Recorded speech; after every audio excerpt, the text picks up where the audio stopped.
Hello, my squishy snowballs.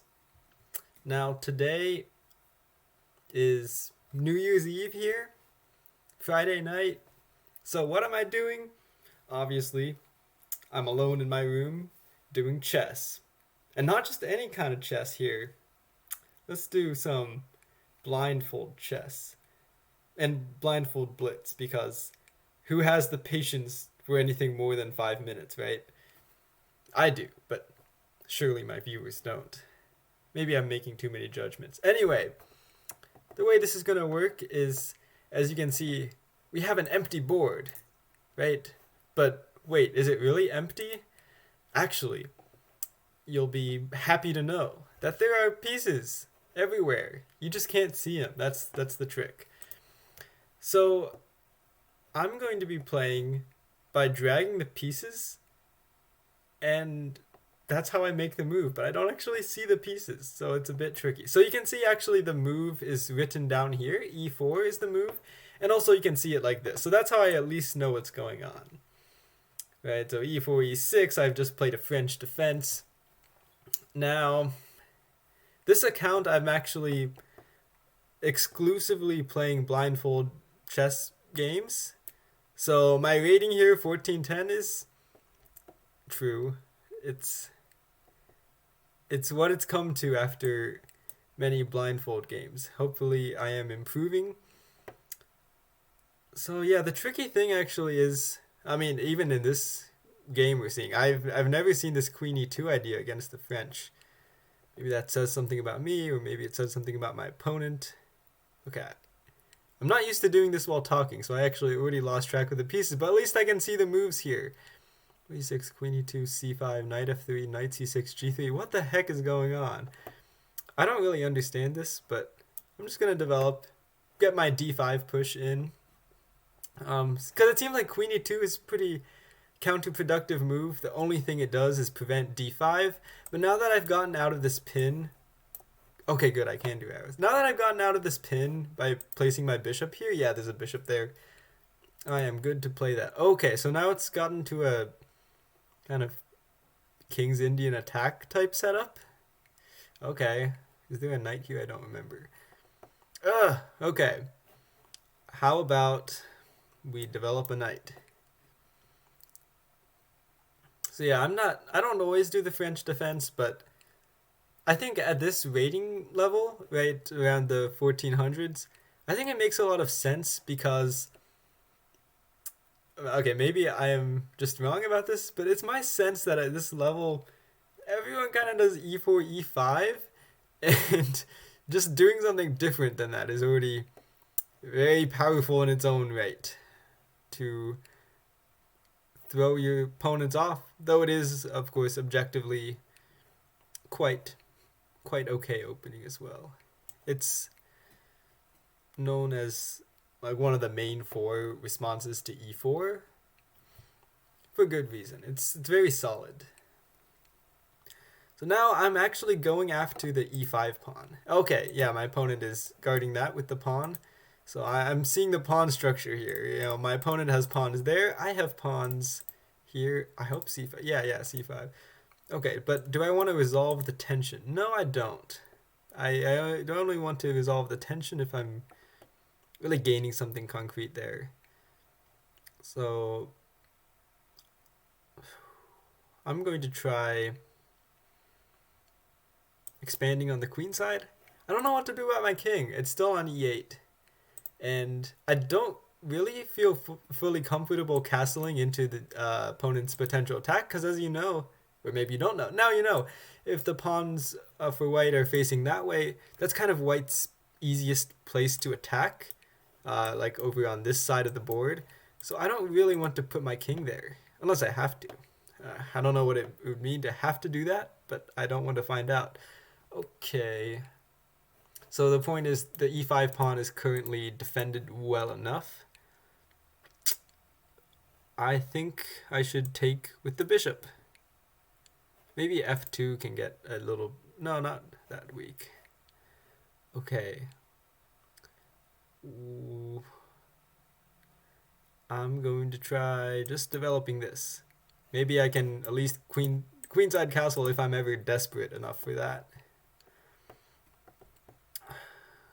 Oh goodness. Okay, so the knight's threatening my bishop there. I think it would be prudent to simply actually back up this way. It seems a little bit suspicious to back up this way because that really leaves the king side just totally undefended by me. And at least now I get some some scope with my... Oh, as we talk, the bishop goes here. Okay.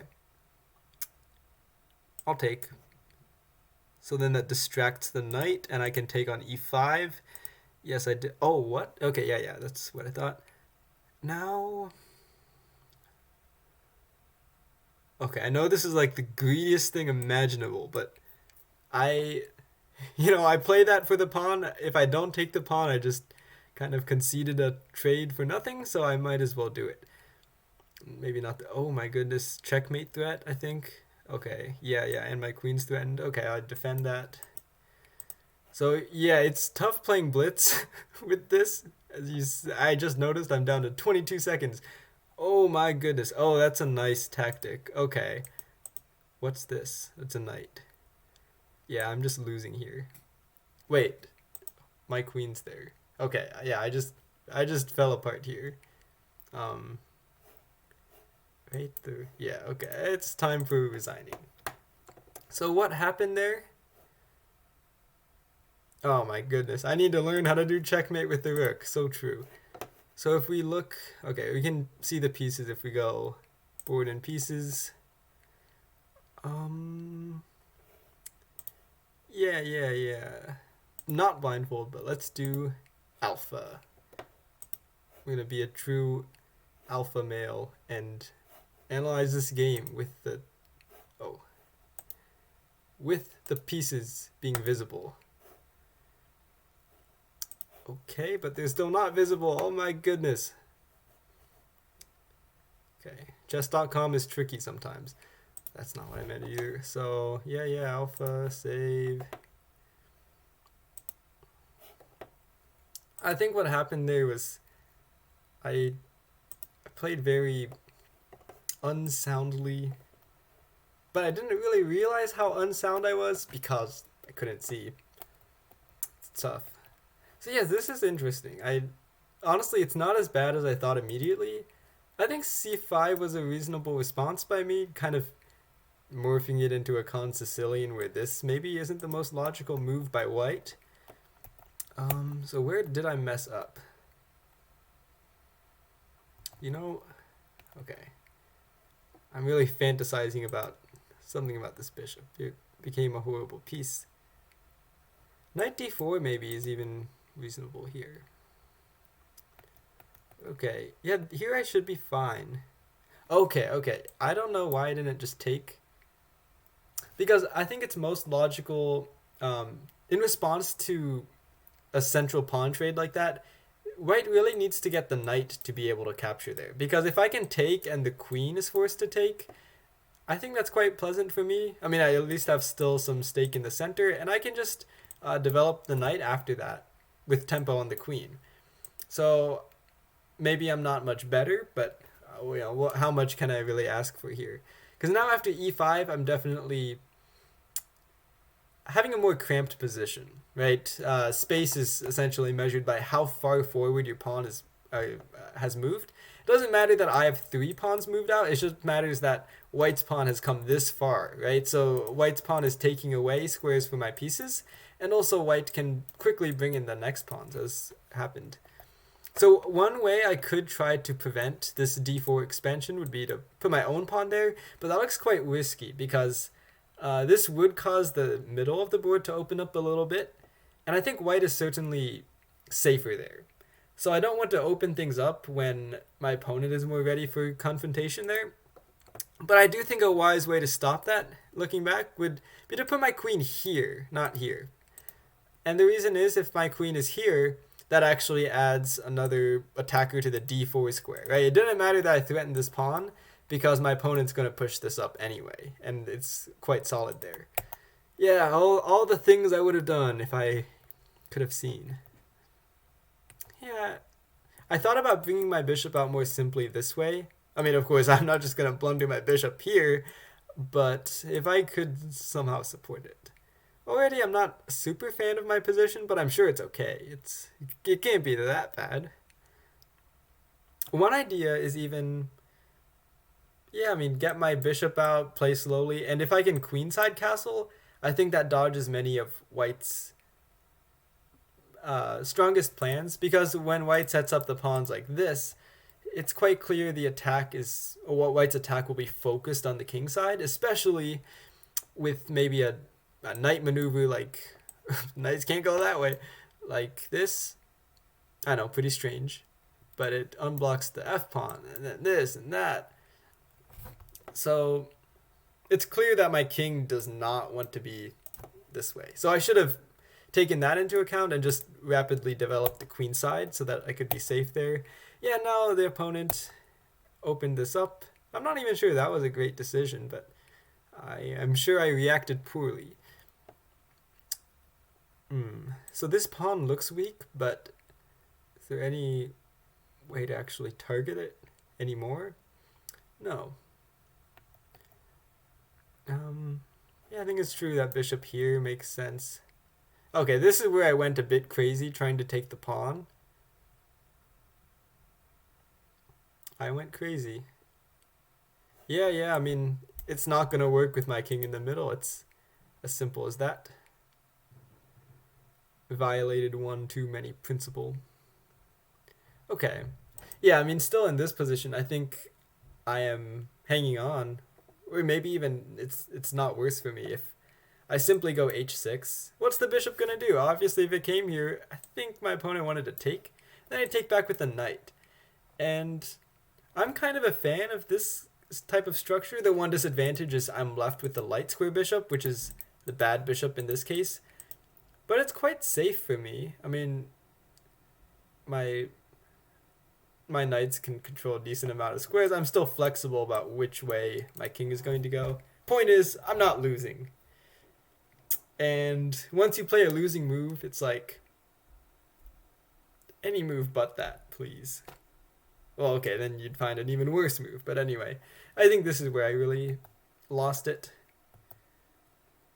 Yeah, so this is just one of those things I would have seen if I were seeing the pieces, but this concept of this